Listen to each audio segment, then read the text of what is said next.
ದೆಹಲಿಯಲ್ಲಿ ಸ್ಫೋಟ ಆದ ಹಿನ್ನೆಲೆಯಲ್ಲಿ ಬೆಂಗಳೂರಿನಲ್ಲೂ ಕೂಡ ಸಾಕಷ್ಟು ಅಲರ್ಟ್ ಅನ್ನು ಈಗಾಗಲೇ ಪೊಲೀಸರು ವಹಿಸಿರುವಂತದ್ದು. ಅದರಲ್ಲೂ ಕೂಡ ಪ್ರಮುಖವಾಗಿ ಬೆಂಗಳೂರಿನ ಎಲ್ಲಾ ವಿಭಾಗದಲ್ಲೂ ಕೂಡ ಈಗಾಗಲೇ ಪರಿಶೀಲನೆಯನ್ನ ಮಾಡ್ತಾ ಇದ್ದಾರೆ. ಯಾವುದೇ ಕಾರಣಕ್ಕೂ ಕೂಡ ಅಹಿತಕರ ಘಟನೆಗಳು ನಡೆಯಬಾರದು, ಹಾಗೆ ಜನರಿಗೂ ಕೂಡ ಒಂದು ಭದ್ರತೆ ಭಾವನೆಯನ್ನು ಕೊಡಬೇಕು ಅನ್ನುವಂತಹ ಉದ್ದೇಶದಿಂದಾಗಿ ಈ ಒಂದು ಚೆಕಿಂಗ್ ಅನ್ನು ಕೂಡ ಈಗಾಗಲೇ ಮಾಡ್ತಾ ಇರುವಂತದ್ದು. ಕೇಂದ್ರ ವಿಭಾಗ ಡಿಸಿಪಿ ಆಗಿರುವಂತಹ ಅಕ್ಷಯ್ ಅವರು ಕೂಡ ಈಗಾಗಲೇ ಚೆಕಿಂಗ್ ಅನ್ನ ಮಾಡ್ತಾ ಇದ್ದಾರೆ.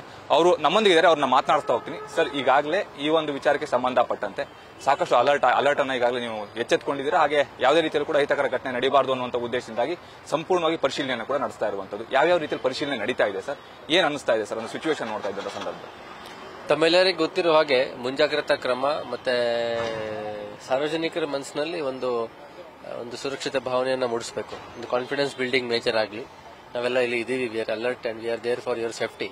ಅದೊಂದು ಮೆಸೇಜ್ ಅನ್ನ ಎಲ್ಲರಿಗೆ ಕೊಡುವ ಉದ್ದೇಶದಿಂದ ಇದು ಒಂದು ಕಾರ್ಯ ನಡೀತಾ ಇದೆ. ಅಫ್ಕೋರ್ಸ್ ಅದು ಘಟನೆ ಜರುಗಿದ ಮೇಲೆ ನಾವು ಸಹ ಬ್ಯಾಂಗ್ಳೂರಿನಲ್ಲಿ ಬಹಳ ಅಲರ್ಟ್ ಆಗಿದ್ದೀವಿ. ಎಲ್ಲ ಸಸ್ಪಿಷಿಯಸ್ ಆಬ್ಜೆಕ್ಟ್ಸ್ ನ ಚೆಕ್ ಮಾಡ್ತಾ ಇದೀವಿ, ಅನ್ನೆಸೆಸರಿಲಿ ಪಾರ್ಕ್ ಆಗಿರುವಂತಹ ವೆಹಿಕಲ್ಸ್ ನ ಚೆಕ್ ಮಾಡ್ತಾ ಇದೀವಿ. ಮತ್ತೆ ಎಲ್ಲ ಸೆನ್ಸಿಟಿವ್ ಸ್ಟ್ರಾಟಜಿಕ್ ಲೊಕೇಶನ್ಸ್ ಏನಿವೆ ನಮ್ಮ ಬ್ಯಾಂಗ್ಳೂರ್ ಸಿಟಿಗೆ ಸಂಬಂಧಪಟ್ಟಂತೆ ಅವುಗಳು ಸಹ ಎಲ್ಲ ಚೆಕ್ ಮಾಡ್ತಾ ಇದೀವಿ. ಜೊತೆಗೆ ಎಲ್ಲ ಬಿಲ್ಡಿಂಗ್ಸ್ ಮತ್ತೆ ಬೇರೆ ಕಡೆ ಇರತಕ್ಕಂಥ ಪ್ರೈವೇಟ್ ಸೆಕ್ಯೂರಿಟಿನವರನ್ನ ಕೂಡ ಅಲರ್ಟ್ ಮಾಡಿ ಅವರಿಗೆ ಕೂಡ ಈ ವಿಷಯದ ಗಾಂಭೀರ್ಯವನ್ನು ತಿಳಿಸಿ ಅವರನ್ನ ಕೂಡ ಸಹಕಾರವನ್ನು ಇದರಲ್ಲಿ ಪಡೆದುಕೊಂತಾ ಇದ್ದೇವೆ. ಸರ್, ನಾಕಾಬಂದಿ ಆಗಿರ್ಬೋದು, ಹಾಗೆ ಬಾಂಬ್ ನಿಷ್ಕ್ರಿಯ ದಳದ ಅಂದ್ರೆ ಬಾಂಬ್ ಸ್ಕ್ವಾಡ್ ಇಂದ ಕೂಡ ಕೆಲವು ಕಡೆ ಪರಿಶೀಲನೆ ನಡೀತಾ ಇದೆ, ಹಾಗೆ ಡಾಗ್ ಸ್ಕ್ವಾಡ್ ಕೂಡ ಬಂದಿರುವಂತದ್ದು. ಅಂದ್ರೆ ಯಾವ ಒಂದು ರೀತಿಯಲ್ಲಿ, ಯಾಕೆ ಅಂತ ಅಂದ್ರೆ ಈಗ ಅಲರ್ಟ್ನೆಸ್ ಅನ್ನೋದು ಒಂದು, ಎರಡನೇದಾಗಿ ಯಾವ್ದಾದ್ರು ಅನುಮಾನಾಸ್ಪದ ವ್ಯಕ್ತಿಗಳು ಅಥವಾ ಏನಾದ್ರು ಕಂಡು ಬಂದ್ರೆ ತಕ್ಷಣ ಯಾವ ರೀತಿಯ ಕ್ರಮ ಕೈಗೊಳ್ಳಲಾಗುತ್ತೆ ಸರ್, ಹೇಗೆ ಸರ್? ಈಗ ಸಸ್ಪಿಷಿಯಸ್ ಮೂವ್ಮೆಂಟ್ ಮತ್ತೆ ಸಸ್ಪಿಷಿಯಸ್ಲಿ ಯಾರಾದ್ರೂ ಬಂದು ನಮ್ಮೂರಲ್ಲಿ ವಾಸಿ ಆಗಿದ್ದಾರೆ ಅಂತ ಚೆಕ್ ಮಾಡ್ಲಿಕ್ಕೆ ಈಗಾಗಲೇ ಲಾಡ್ಜಸ್ ಪಿಜಿಸ್ ನಲ್ಲಿ ಒಳ್ಳೆ ಮಟ್ಟದಲ್ಲಿ ಚೆಕ್ಅಪ್ ನಡೀತಾ ಇದೆ. ಅದ್ರ ಜೊತೆಗೇನೆ ಎಲ್ಲ metro stations plus railway stations ನಲ್ಲಿ ಬಸ್ ಸ್ಟ್ಯಾಂಡ್ಸ್ ನಲ್ಲಿ ಕೂಡ ಮುಂಜಾಗ್ರತವಾಗಿ ಕ್ರಮ ಕೈಗೊಳ್ತಾ ಇದ್ವಿ.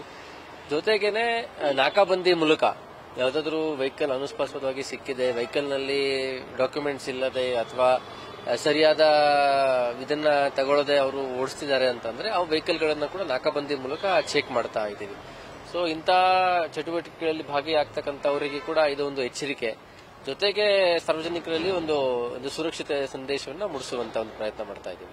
ಕೊನೆಯದಾಗಿ ಅಂದ್ರೆ ಜನಸಾಮಾನ್ಯರಿಗೆ ಯಾವ್ದಾದ್ರು ಅನುಮಾನಾಸ್ಪದವಾಗಿ ಏನಾದ್ರು ಕಂಡು ಬಂತು ಅಥವಾ ಯಾರಾದ್ರೂ ಓಡಾಡ್ತಿದ್ದಾರೆ ಅಂತ ಅನ್ಸಿದ್ರೆ ಏನ್ ಮಾಡಬಹುದು, ಅದೇ ರೀತಿಯಲ್ಲಿ ಅವ್ರು ಯಾವ ರೀತಿಯಲ್ಲಿ ಪೊಲೀಸ್ ಕಾಂಟ್ಯಾಕ್ಟ್ ಮಾಡಬಹುದು ಅಂತ? ಯಾವ್ದಾದ್ರು ಅನ್ಅಟೆಂಡೆಡ್ ಆಬ್ಜೆಕ್ಟ್ ಅಂದ್ರೆ ಅನ್ಕ್ಲೇಮ್ಡ್ ಬ್ಯಾಗೇಜ್ ಇರಬಹುದು, ತುಂಬಾ ಹೊತ್ತಾಗಿದೆ, ವೆಹಿಕಲ್ ಪಾರ್ಕ್ ಆಗಿದೆ, ಅದನ್ನ ಯಾರು ಗಮನಿಸ್ತಾ ಇಲ್ಲ ಅಥವಾ ತಗೊಂತಾ ಇಲ್ಲ, ಅಥವಾ ಅನ್ಅಟೆಂಡೆಡ್ ಡ್ರಮ್ಸ್ ಇದೆ, ಬಕೆಟ್ಸ್ ಇದೆ, ಬ್ಯಾಗ್ಸ್ ಇದೆ ಅಂತ ಏನೇ ಕಂಡ್ರು ಕೂಡ ತಕ್ಷಣ ತಾವು 112ಗೆ ಫೋನ್ ಮಾಡಿ ಸ್ಥಳಕ್ಕೆ. ನಮ್ಮ ಬ್ಯಾಂಗ್ಳೂರ್ ಸಿಟಿ ರೆಕಾರ್ಡ್ ಇದೆ, 10 ನಿಮಿಷ ಒಳಗಡೆ ಅಲ್ಲಿ ವೆಹಿಕಲ್ ಬರ್ತದೆ. ಮುಂದಿನ ಕ್ರಮ ಪೊಲೀಸರು ಕೈಗೊಳ್ತಾರೆ. ಆದರೆ ತಾವೆಲ್ಲರೂ ಪೊಲೀಸರಿಗೆ ಕಣ್ಣಾಗಿ ಕಿವಿಯಾಗಿ ಕೆಲಸ ಮಾಡಿ ಮಾಹಿತಿಯನ್ನು ಸಂಗ್ರಹಣೆ ಮಾಡುವಂತದಾದ್ರೆ ನಮ್ಗೆ ಅದರಿಂದ ಬಹಳ ಆಮೇಲೆ ಇಂಥ ಏನೇ ಸಸ್ಪಿಷಿಯಸ್ ಆಬ್ಜೆಕ್ಟ್ಸ್ ಆಗಲಿ ಬ್ಯಾಗೇಜಸ್ ಕಂಡ್ರು ಕೂಡ ಅದನ್ನ ದಯವಿಟ್ಟು ಟಚ್ ಮಾಡಲಿಕ್ಕೆ ಅಥವಾ ಅದನ್ನ ತಾವೇ ಮುಟ್ಟು ಚೆಕ್ ಮಾಡಲಿಕ್ಕೆ ಹೋಗ್ಬಿಡಿ.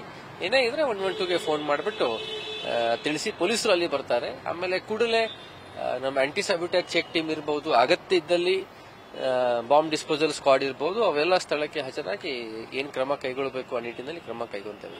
Thank you. ಇದು ಅಂದ್ರೆ ಈಗಾಗಲೇ ಪೊಲೀಸರು ಕೈಗೊಳ್ತಾ ಇರುವಂತಹ ಕ್ರಮಗಳು. ಅಂದ್ರೆ ಡಿಸಿಪಿ ಅವರು ಹೇಳ್ತಾ ಇದ್ದಂತೆ ಯಾವುದೇ ಕಾರಣಕ್ಕೂ ಕೂಡ ಜನರಿಗೆ ಸುರಕ್ಷತೆಯ ಭಾವನೆಯನ್ನ ಬರಬೇಕು, ಅವರು ತುಂಬಾ ಸೇಫ್ ಫೀಲ್ ಮಾಡಬೇಕು ಅನ್ನುವಂಥ ಉದ್ದೇಶದಿಂದಾಗಿ ನಾವು ಈ ರೀತಿಯ ಒಂದು ಕ್ರಮವನ್ನು ಕೈಗೊಳ್ತಾ ಇದ್ದೀವಿ ಅನ್ನುವಂಥ ಒಂದು ಮಾತನ್ನು ಕೂಡ ಹೇಳಿದ್ರು. ಕ್ಯಾಮರಾ ಪರ್ಸನ್ ಮಧು ಜೊತೆ Prajwal Nittur, news first, Bengaluru. News first ನಿರ್ಭೀತಿಯಿಂದ ನಿಮ್ಮ ಪರವಾಗಿ.